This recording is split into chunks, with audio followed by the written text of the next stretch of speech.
1860s, and the Civil War was raging. And it was a time when medicine was still in the Dark Ages. There was no concept of a germ theory yet. A hospital is a place you went to die. A young woman, Ellen White, had a vision she claimed from God for a new understanding of health and healing. It became one of the cornerstones for a new American-born religion, the Seventh-day Adventists. Today, Adventists operate some of the nation's leading hospitals. One of the key ways that we thought we would make history is to create the community hospital of the future. Explore the latest medical technology. To the trained eye, he has an aneurysm right here. Expand on the pioneering work of infant heart transplants. The fact that we can take his heart out, put a new heart in, there's something miraculous about all that.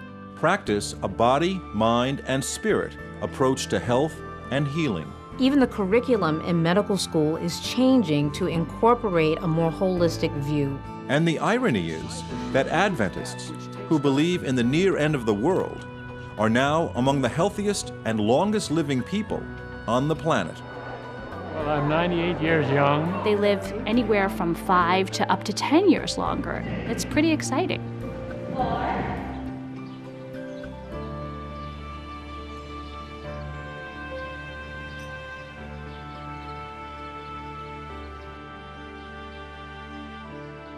About 1 hour east of Los Angeles is Loma Linda, California. It's an enclave for the Seventh-day Adventist Church, with a world-class medical center and a university with a focus on health and medicine.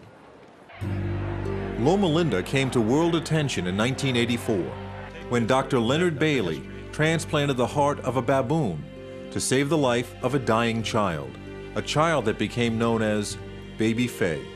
At the time, the operation was highly controversial.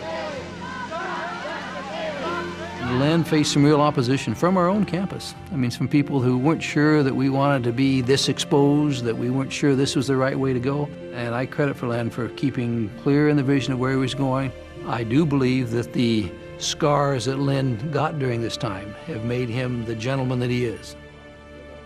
Today, Dr. Bailey and Loma Linda surgeons perform as many as 24 infant heart transplants a year.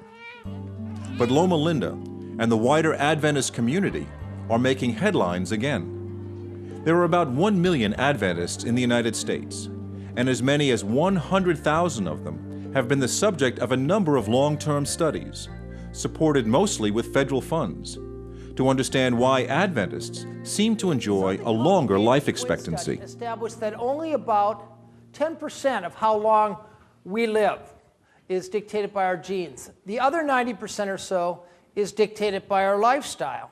Dan Buettner led a research project for National Geographic that turned into a best-selling book, The Blue Zones.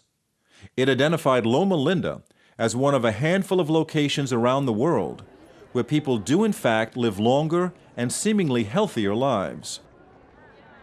I was in collaboration with the National Institute on Aging and some scientists out of Harvard. They put us in touch with the people who run the Adventist Health Study, which is a gold standard NIH-funded epidemiology study that follows tens of thousands of people for decades.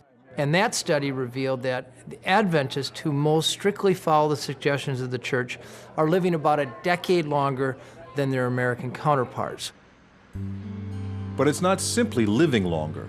Can the later years also be happy and productive? Ellsworth Wareham is as close to a poster child for Loma Linda and the Adventist lifestyle as there is. He insists on doing many of his own home projects, but it's his day job that continues to amaze. At age 95, Dr. Wareham can still be found most days in the operating room, not as a patient, but as a critical member of a team performing open heart surgery.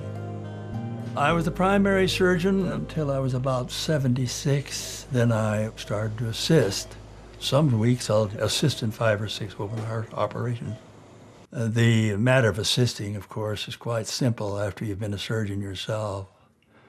And it's the easiest thing I do.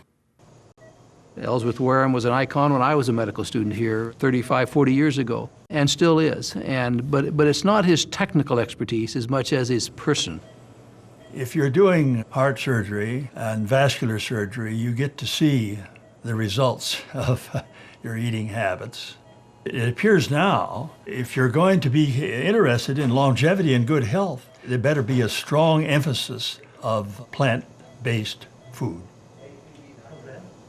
People oftentimes ask me about stress and its influence on coronary artery disease. It's a nice concept that stress has caused me to have your coronary artery disease, but it most likely came off your plate.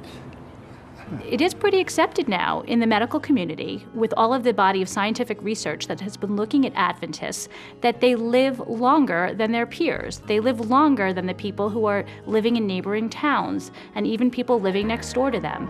The initial studies of Adventists were looking at specific things in their lifestyle. They found that because they're vegetarian, they eat more nuts. So originally we were saying in the early 1990s, hey, let's all eat walnuts, let's all eat almonds, which is a good first step, but with the Adventists, it's much more holistic. It's their whole vegetarian lifestyle, which includes a lot of fruits, vegetables, and whole grains. But it's also beyond that. They believe in a strong sense of community. Well, I'm 98 years young. I am blessed because I have a church family. Well, I think we're content. I think contentment means a lot.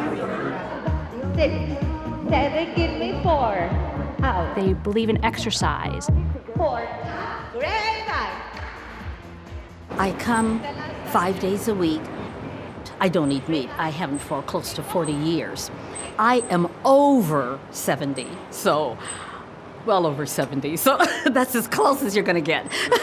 You get around people that don't smoke, that don't drink, you just get a different frame of mind. We have a number of people who come for proton treatments, and they come, while they're here, the 3 months or however, they come regularly, many of them. Proton treatments for people mostly suffering some form of cancer who come to Loma Linda. They stay for a month or longer for daily treatments in the proton accelerator, a revolutionary process that splits the atom to more precisely target cancerous growths.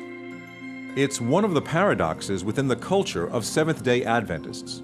For on one end of the campus is the church, for a religion founded by a 19th century woman, Ellen White, a religion that by its own description is rather conservative, with a traditional biblical understanding of creation, and a firm belief in Advent, meaning coming, and in this case, the imminent second coming of Christ. Yet across the same campus, Seventh-day Adventists are on the cutting edge when it comes to medical science and holistic health. I think what makes Loma Linda so unique is this attempt to ride the line between both faith and science, in which we actually see faith as complementing, directing, and strengthening science, not as something we're trying to put back or leave behind. Love one another, care for one another, forgive one another, support one another. It is all the way through the New Testament. We take the Bible very seriously. I think that we are conservative as far as most people are concerned. We have a lifestyle that is conservative, not as conservative as it once was. Most people, when they hear about Adventists, have the foggiest notion of what an Adventist is. I have to admit, I'm pretty ignorant about Seventh-day Adventist Church. I have heard of them, but I don't know their backstory at all. I don't think I have a clue. We identify ourselves as Christians. We identify ourselves as Protestants. I've heard of them. I don't know what they stand for. Adventists don't drink alcohol. They don't smoke. Are you a Mormon? Are you the people that come knock on the door with the watchtower? No, we're not Mormons. What do you believe? Well, we believe that Jesus is coming again. I think they follow the Jewish tradition in saying that Saturday is the Sabbath. We've been described as a people, ironically, expecting the soon return of Christ, and yet who are known for doing all sorts of things to try to improve life here and build it up in a positive way. That sense of building in a positive way is even more ironic, considering Adventists grew out of an historic event more than a century and a half ago that came to be known as the Great Disappointment.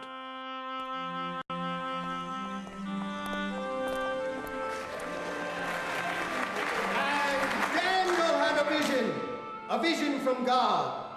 And he said, I was frightened and fell upon my face.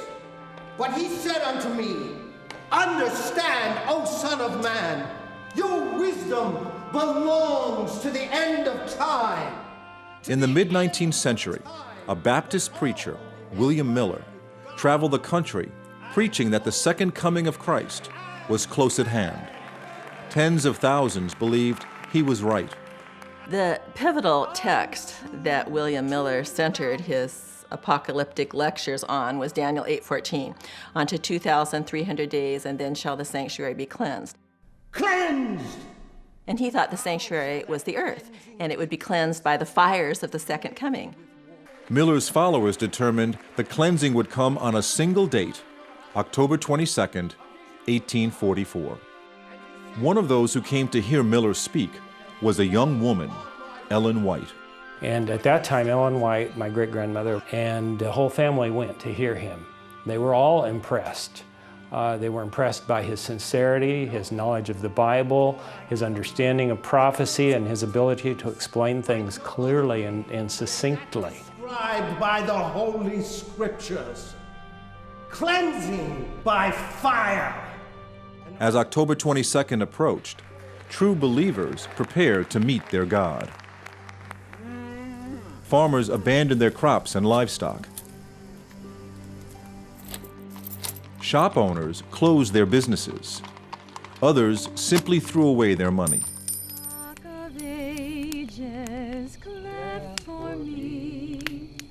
Let me hide myself in thee. And that night people gathered and waited to be united with their God. From thy wounded side which flows.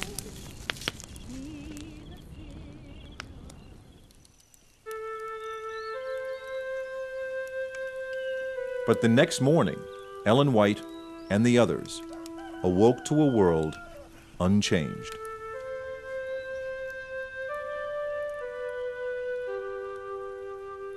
She believed with her whole heart that Jesus was coming. She writes in her own writings, I went home and I cried all night. I think the disappointment of those earnest believers knew no bounds. And of course, mobs gathered about their places of worship to mock them and intensify their misery. And that term, the great disappointment, is widespread among Adventists. It was a reality that still exists, I think, within the community. He did not come. And that, I think, undergirds the whole idea of the importance of the body. God didn't come back, but we've got one another, and God says He's with us in this body. As Ellen White sought to understand what the disappointment meant, she had visions. Over her lifetime, she is said to have had 2,000 visions, which Adventists believe came directly from God. Those visions would help chart a course for the new church. She would often faint on the floor. They'd put a pillow under her head, and she would be seemingly out of it. They would test, and they couldn't see that she was breathing. And then she would come out of these and start saying what she had seen. In 1863, she had what is known in my circles as the comprehensive health vision that outlined a deeper commitment and to bodily health and an understanding of the close relationship between bodily health and spiritual wholeness. This vision on health was actually quite encompassing. It talked about a plant-based diet, it talked about the need for sunshine, about the need for exercise, cleanliness, about the need of reducing sugar and increasing vegetables and fibers in the diet. But for those early Adventists, this was a major lifestyle change. And even for Ellen White, I mean, her favorite food was meat and white bread. The vision came at a time when the life expectancy was just over 40, and doctors could get a degree with little or no study. The condition of medicine was appalling. Basically, it was buyer beware. If you went to the doctor, the most common prescription you were given often contained things like drugging, bleeding, leeching, and even prescribing of smoking if you had a problem with coughing. In fact, the most common prescription was when you began coughing, smoke 2 cigarettes immediately. Medicine in the mid-19th century was based on adjusting the bodily fluids. Bleeding was if you got too much body heat, you just bleed off a pint of the stuff. If that didn't work, you try 2 pints. And then also, you could take medicines, often that generally contain both arsenic and mercury, and they would definitely flush out your system, fore and aft.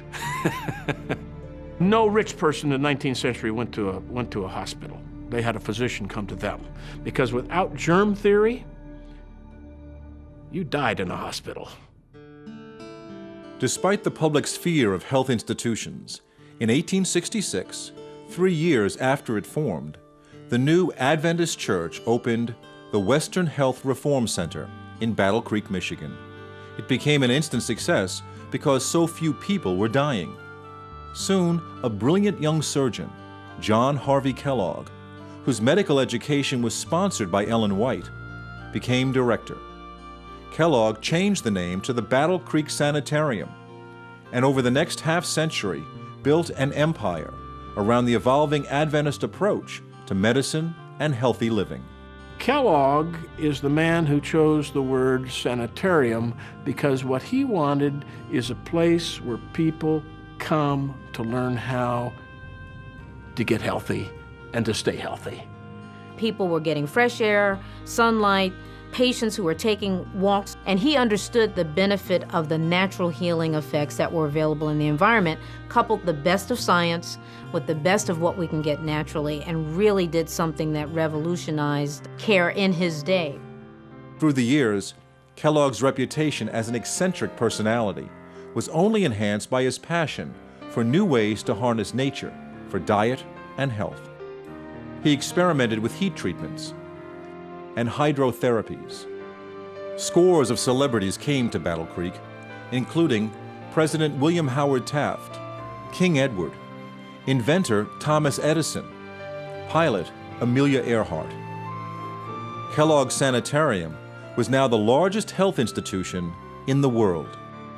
These rich people came because they wanted to feel better. It was very pragmatic. We know that these Adventists can do what we can't get elsewhere. And this was a tremendous boon to the Adventist health work. Adventist sanitariums began springing up across the country. But when the great Battle Creek Sanitarium burned to the ground in the early part of the 20th century, Kellogg wanted to rebuild it on an even grander scale. A rift developed between the powerful Kellogg and church leaders. In the end, John Harvey Kellogg, who patented a process for making peanut butter, is credited with helping to inspire a national exercise movement, and who, with his brother, created a name synonymous with the breakfast food industry, broke from the church, but not before helping to put the Adventist approach to health and the creation of unique health facilities on the map. Florida Hospital admits 110,000 patients a year. We take care of over 1 million patients in our outpatient settings and in our emergency rooms. And we operate on 150,000 people a year. We have become the largest admitter in the United States, the hospital that admits more patients than any other in the U.S., and also America's largest provider of Medicare services. Florida Hospital is not one hospital, but a system of 7 campuses across Greater Orlando. The newest project is a 400-bed wing that overlooks a lake to combine the healing power of nature with state-of-the-art medicine.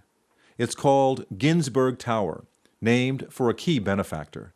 Knowing it's a Seventh-day Adventist hospital and that my own particular faith is Jewish, I wanted to be sure that when you walked in the door, you were walking into a building whose professionals are here to cure you, not to convert you. There are more cardiac procedures done in this hospital than any place in America. And I also assume someday I'll be having my own heart attack, and I want to be right here in this building. It's wonderful to have this hospital wing here. Hope to gosh you never need it as a patient. Very good. Hospitals in America face one major problem. Nobody wants to go there.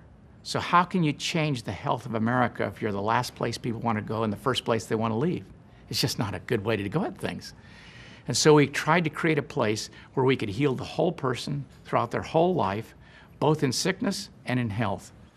The idea of a hospital as a place in sickness and in health was built into the original design of one of Florida Hospital's most unique facilities, Celebration Health. Opened in the late 1990s, it's the health center for the community also known as Celebration. Originally designed by Disney as a model for the 21st century, Disney turned to the Adventists to partner with them in the creation and design for a new hospital.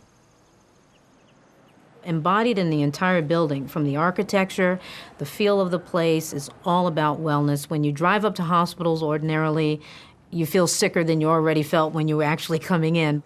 We wanted people to begin their healing experience or their health experience from the time they actually drove in. And so when you look at the building, you feel really more like you're in a spa versus being in a hospital. Just off the entrance, what they like to call the front stage, the focus is on staying healthy. There is a pool and a fitness center used by hospital patients, doctors, staff, and the wider community. But it's on the backstage where Celebration takes on the character of a traditional hospital. Here, the notion of community, central to most religions, is woven into the prescription for health care, as doctors often bring an entire team on morning rounds. We have a chaplain, we have a respiratory therapist, the dietary, physical therapy. It could vary between 10 to 15 to 20 people involved in the care. The team allows us to provide a more comprehensive care to the patient. We can harness the skill of different people. And the notion of community also plays a role in how patients advance their own recovery. This has all been scientifically shown that people do better when they're in a community. We have become more isolated with our technology, but yet being able to interact with people, especially people who have gone through similar experiences as your own, give you feelings of hope. Our transportation service will help you get into the vehicle so you don't have to stress out about that. I was hoping you'd say that. Yeah. Because I love my husband, but he's not exactly the most gentlest person. When you see somebody who's had more extensive work than you have, and they're working twice as hard and not getting anywhere near like where you're at, you'd be embarrassed to not do something about it. Yay! Hail Mary, full of grace, the Lord is with thee. Blessed art thou among women, and blessed is the fruit of thy womb, Jesus. Doctors more and more starting to realize that there's a lot that they don't know about the human body. There's a lot that they don't know about healing. And I think that is where, spirituality comes into play. They know that if a patient feels connected to other people, that helps in their healing. But they don't understand, well, what is the actual mode of action? What's that doing to the immune system? And that makes them a little nervous. They want to always know exactly how everything works. Maybe it's okay just to know that what it does makes that person feel good, relieves their stress, and that's enough. Linda Lynch is a chaplain at Florida Hospital. In a system that believes in the connection between body, mind, and spirit, her domain is the spirit, primarily for women and infants. It means she works with many of the expectant mothers. I think one of my primary roles is to put them at ease, to come as a spokesperson for the hospital, and in my mind, more than a spokesperson for the hospital, a spokesperson for God. And so my presence, hopefully my manner, is just to lend to the beginning calm so that they can begin. Tonight, Yolanda Robinson is about to give birth to her third child.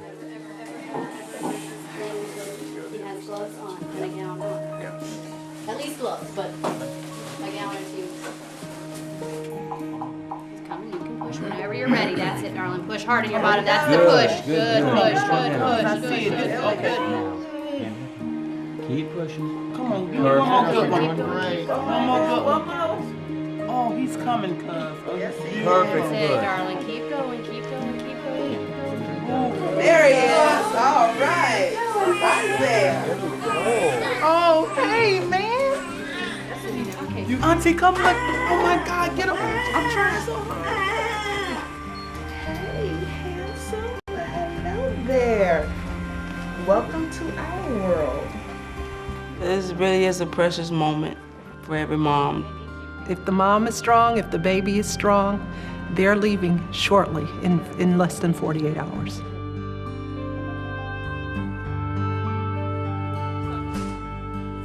But some births are more complicated. Nikki Floyd broke her back in an accident while 40 weeks pregnant. The baby is taken by cesarean section and brought immediately to the neonatal intensive care unit.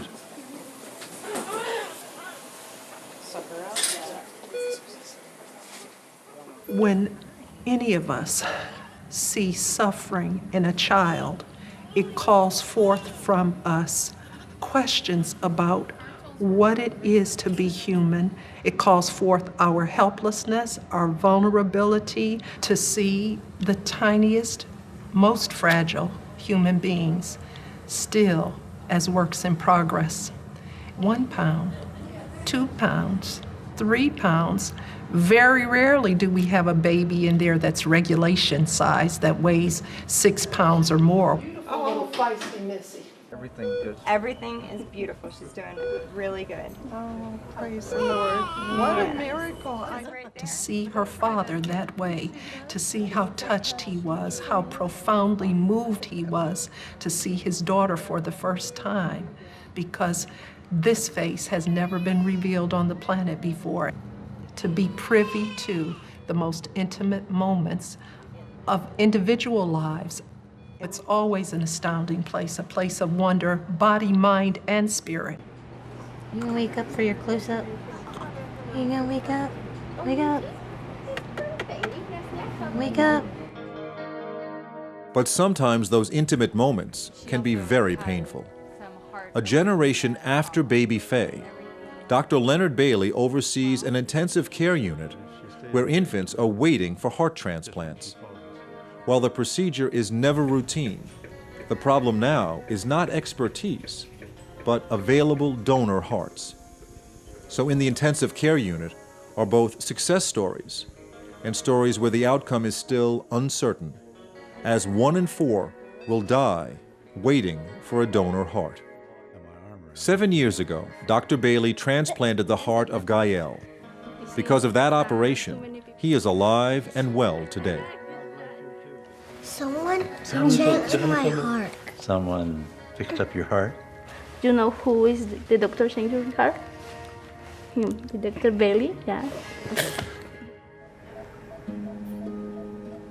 Today, in an extraordinary turn of events, Dr. Bailey and his team will operate on Gael's 5-month-old brother, David, who is now in desperate need of a new heart, a heart that has yet to be found.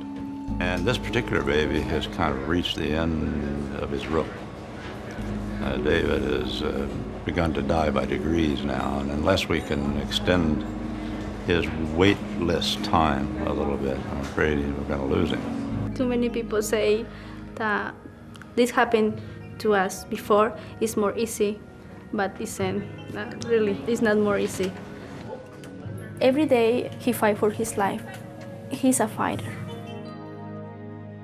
How do you hand your baby over and then turn around and walk away? This is the day that they may be saying goodbye to their baby. Early in the operation, they did almost lose baby David. He is right on the edge. When you saw your kid, your baby, is fighting every day for his life, he tried to tell me, please don't stop. Please don't be sad because I am fighting. We never give up. We never give up.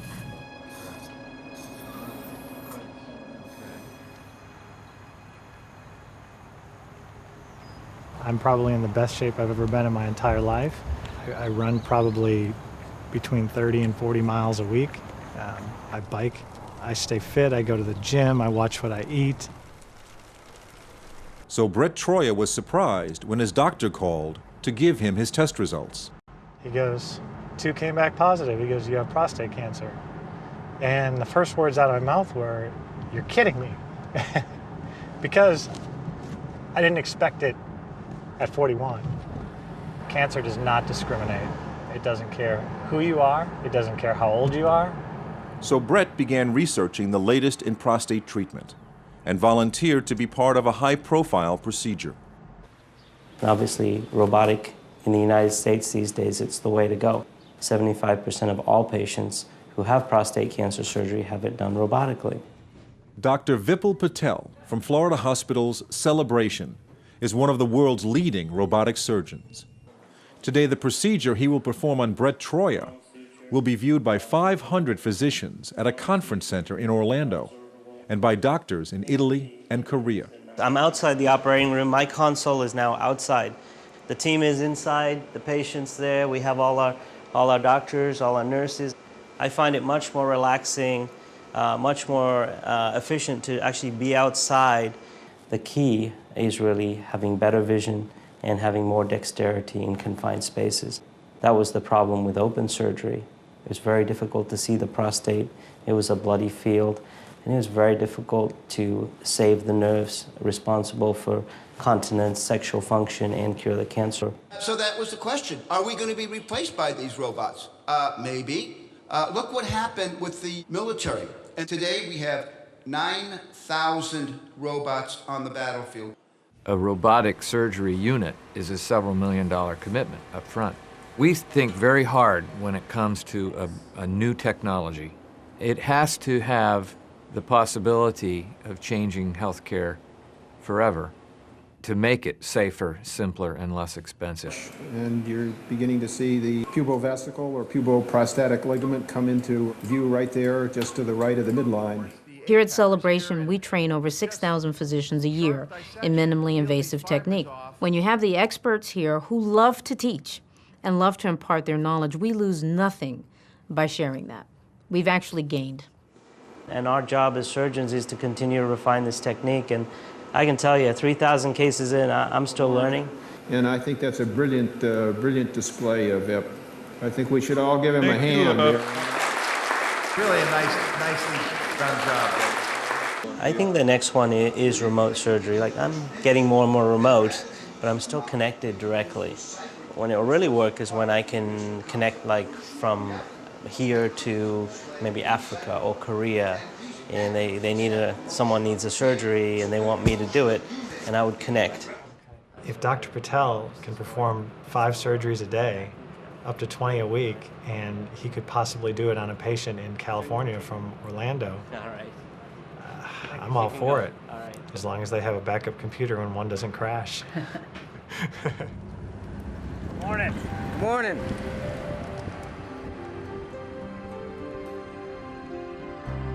As you can see, we can go from skin, we can get some of the muscle, right down to the vascular system in the bones. And we'll cut the head off, and we'll lower him down like so. This area right here, we have an aneurysm, so we can click that on, make that our center point. We go ahead and hit cube view, and there's your aneurysm right here. Everything that I just showed you there, we did probably in less than 30 seconds. Normally, I would take 6-7 hours and a couple of angiograms. And this patient's probably back at work or at home right now. Today, breakthroughs in medical technology take on many different forms. By combining a working knowledge of anatomy, computer software, and animation, Tom Krakis is able to provide doctors with a 3-dimensional, non-invasive way to detect and solve more complex problems. Your CAT scan, when it circles around you, it takes a slice out and turns it sideways, like a loaf of bread. We have multi-slice detectors on these scanners, so when it goes around once, it actually cuts you 64 times. The computerized technology allows us to render this 3D image.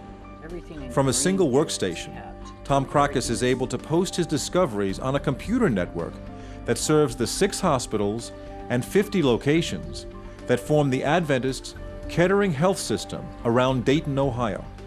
at the turn of the previous century, Charles F. Kettering was one of the most gifted inventors. He had more patents to his name than anyone else other than Thomas Edison. Innovation in technology is an integral part of what Charles F. Kettering was all about. He was always looking for answers to problems that technology could solve. This patient is about to benefit from advanced imaging. He has an aneurysm of the aorta that can be life-threatening. And if it suddenly ruptures, he's going to lose all of his blood into his belly in a matter of a few minutes. And more than half the time, he'll just die on the spot before he can get medical care. Well, the only way to treat this before we head to the angiography suite would be to just open him up and do a major surgery. That would have a large incision. It would take weeks, maybe months to recover from that. And if we can do this all through just a catheter, he could actually go home later today. That's pretty amazing. William, we're going to take a picture. I need you to not breathe. Hold very, very still. But before the procedure begins, Dr. Schwartz maps out his strategy with the use of 3D imagery. With the 3D modeling, it really helps us plan what to do with the patient, and a lot of times it can cut down on other procedures and unnecessary work. I have physicians that tell me when we do the 3Ds, they are excited because they can now be far more precise. And when you see them concentrating on that image, their foremost element of mind is you do no harm. Here's your diameter just beneath the renal. Save that. So what he's doing directly impacts the care of a patient and what decisions the physician's ultimately going to make about their care. We could be better than that. It's fun and you're helping people. It's great. The unfortunate thing about heart disease, and with the majority of patients I see, that this could be completely prevented with proper education and changes to lifestyle. When patients come in and I start talking to them about their lifestyle, at first when I go in and talk to them, the first thing I say to them is, I won't ask you to do anything I don't do myself. And they breathe a big sigh of relief, thinking, oh, that won't be so bad. And then I start telling them that I'm a vegetarian, and I run 6 miles at least 4 days a week. I don't smoke, I don't drink.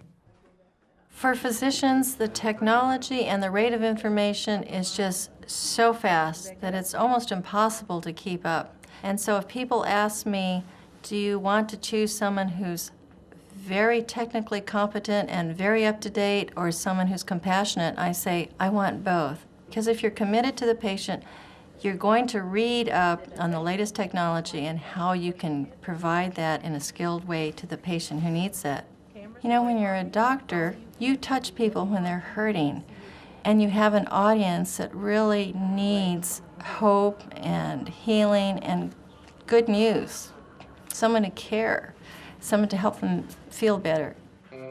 Anytime you touch a patient's life, it's sacred. Life is sacred.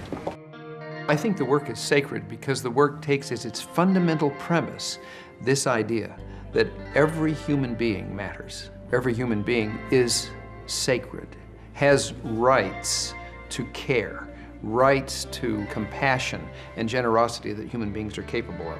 Why do those rights exist? They exist because we believe that God regards every human being as having sacred value. On the other side of the Kettering campus is the church, where people gather for Saturday Sabbath worship.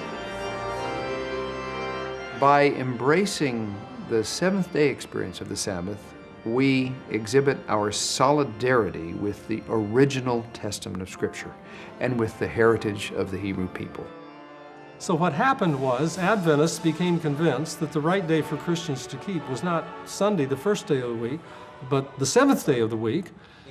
Sabbath would be an affirmation of creation. God rested at the end of creation and that enjoyed and took delight in what he made.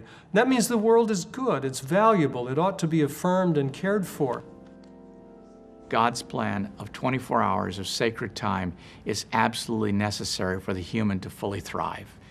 It is the common knowledge that we share that every week we will put things aside, differences, and come together. There's something special about that rest where you say, okay, I am free today not to do laundry, free not to go to work, not to clean the house. This is a day that we worship and then we celebrate with our families.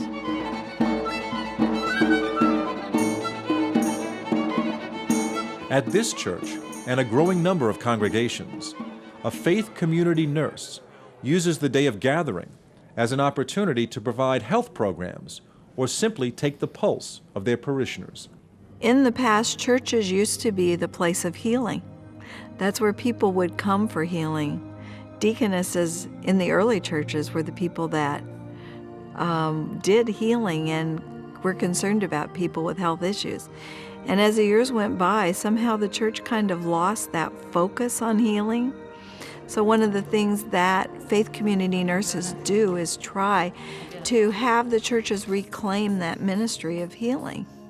Deep in our history is the whole concept that our bodies are the temple of the Holy Spirit, and they belong to God, and we ought to care for them. Plato famously said that the body is the prison house of the soul.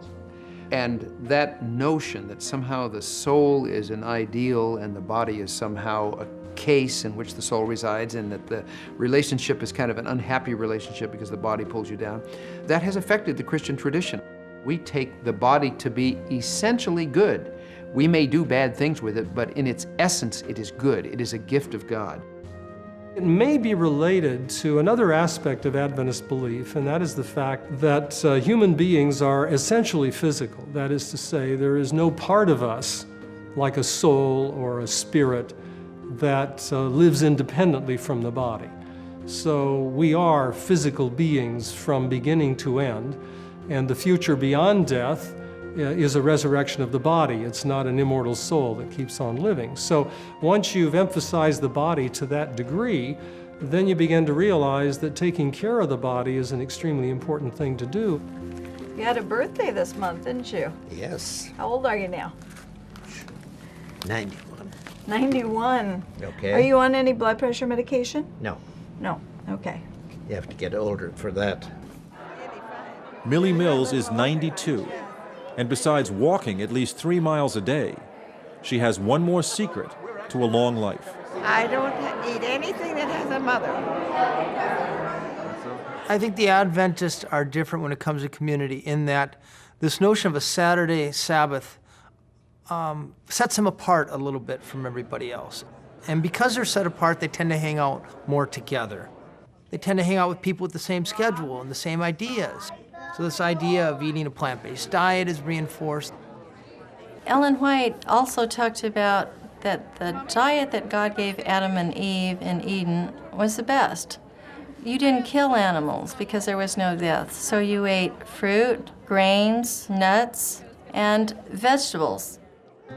Not much more than 4 decades ago, about 25% of Americans were overweight or obese. Now it's close to 70%. And most of that increase has been in the last 20 years. And the group that's actually growing the fastest is the morbidly obese. And by definition, that's people who are more than 100 pounds overweight. Dr. Heather Pena is a Harvard-trained physician at St. Helena Hospital in the lush wine country of Napa Valley, California. St. Helena is the oldest Adventist hospital, dating back to 1878. And in many ways, it recalls the original sanitariums by combining a natural environment with healing. Since its beginnings, the hospital has been supported by area vintners, some of the leading names in the wine industry, despite the fact that most Adventists don't drink alcohol. St. Helena is a traditional hospital with a leading cardiac unit, but there is a strong focus on the workings of the mind and its role in a person's overall health. Yeah, actually, stop Billy more or less. There is a 29-bed psychiatric unit and a center for health that offers residential programs to help people overcome weight problems, and a program to stop smoking that began in 1969 as one of the first of its kind in the nation. I probably started when I was about 12 years old, and now I'm 52, and it's, you know, I've had some medical issues where the light bulb has gone off, and it's time to quit. What's the most important risk factor that you can change and improve a person's chances of being healthier and living longer? It is to stop smoking. It is the #1 cause of avoidable death in this country.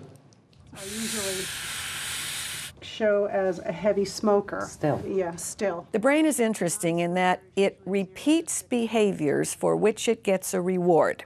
So in my experience, people only are willing to change a behavior that gives them a reward when either life becomes so painful for them that they can't go on, or they know that they're risking heart attack, stroke, you name it.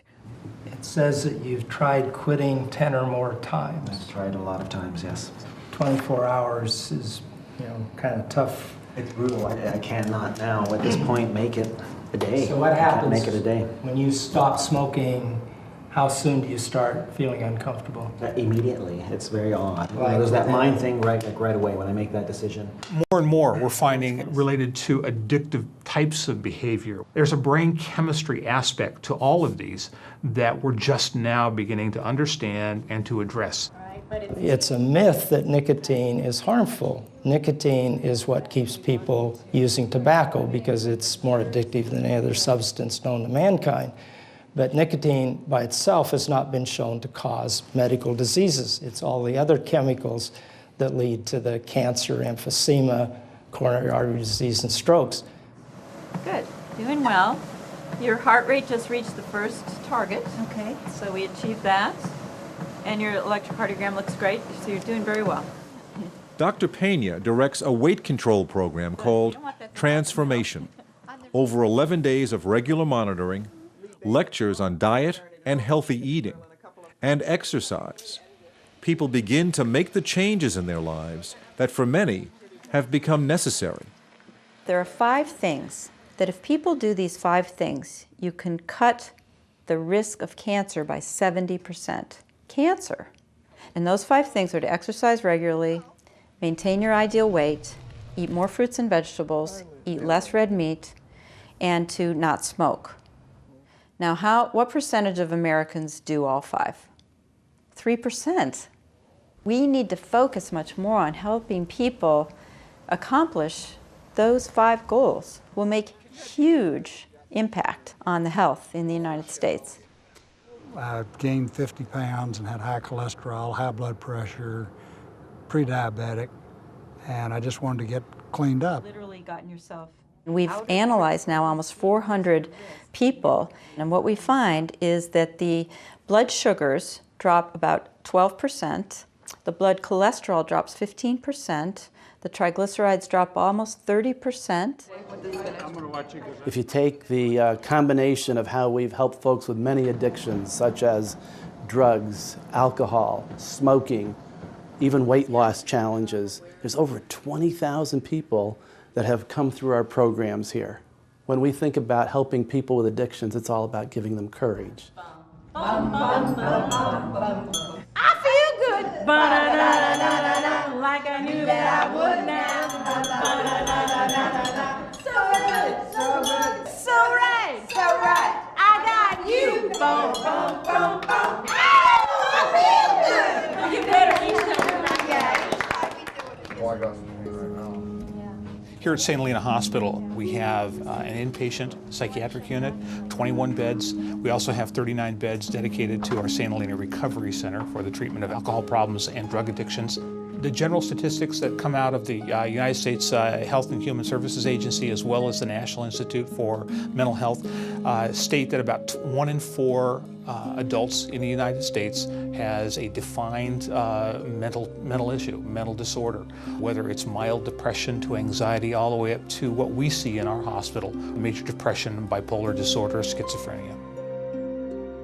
Mental health, I would classify it as a chronic disease with acute episodes. Very similar to diabetes. The mentally ill individual is coming into us with severe symptoms that we then manage on the inpatient unit, and then the expectation is that they'll work with their medications, that they'll go into therapy, they'll get additional supportive treatment in their communities to manage this chronic disease. there's still some feelings that there's a volitional aspect, there's a self-control aspect to mental illness. If the person would only pick themselves up by their bootstraps. And that's not it at all. These are really chemical reactions in the brain as an organ that are creating behaviors that folks have a hard time controlling on the outside. This is really a disease. Our goal is to get the person out of the hospital and back into a more normalized life. Treatment works.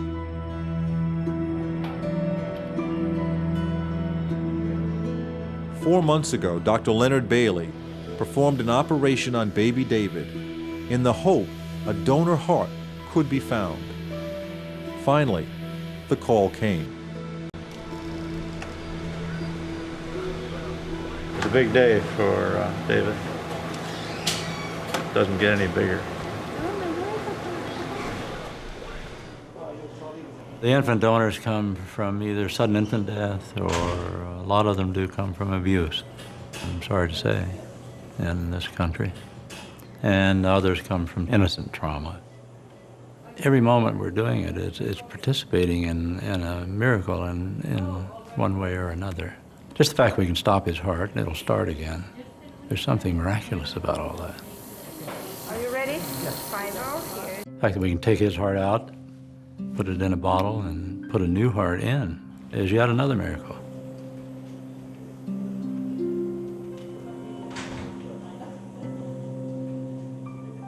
Mi copa está rebosando. Ciertamente el bien y la misericordia me seguirán todos los días de mi vida, y en la casa de Jehová moraré por largos días.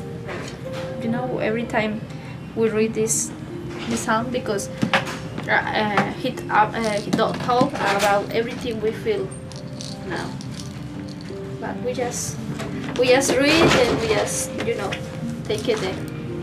The smell, my baby smell. My baby smell, but that's it we try to do here. When we found our groove in that operating room each day, there's a sense of mission there that could only be described that way, I think. And the unique thing is that it has nothing to do with a specific religious belief. It's just sacred. So all the connections are done. They look fine. It's a good match.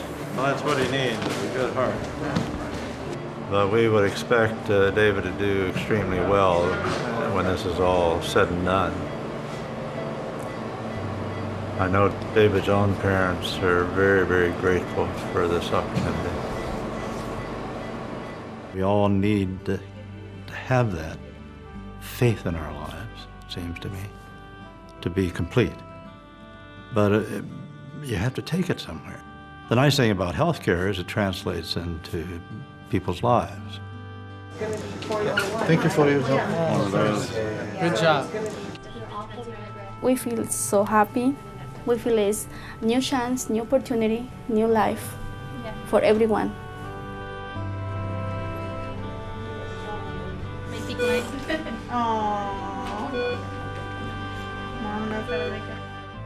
Religions nowadays really are trying to emphasize how important it is to stay healthy. I think there is that sense there that there's a higher responsibility. It's not just to self, it's to a higher being. When you see the body as a gift from God, and you take the responsibility we have as human beings to involve responsibility for the body, it has very revolutionary impact on how I see my day when I wake up in the morning. America is learning how costly it is to live life with disease. It's very expensive, not very much fun, and it diminishes the potential that people have. I want to be able to skydive when I'm 80 with my husband. Following health rules is not about some legalistic thing that's in the Bible. It's because we will feel better. Our relationships will be better if we're healthy. Welcome home, baby. Let the party begin. Yo lo detengo. We try to share with everyone we know what happened in our life and the gift we have on our hands. Advent gives the future a kind of hope, of meaning, of possibility.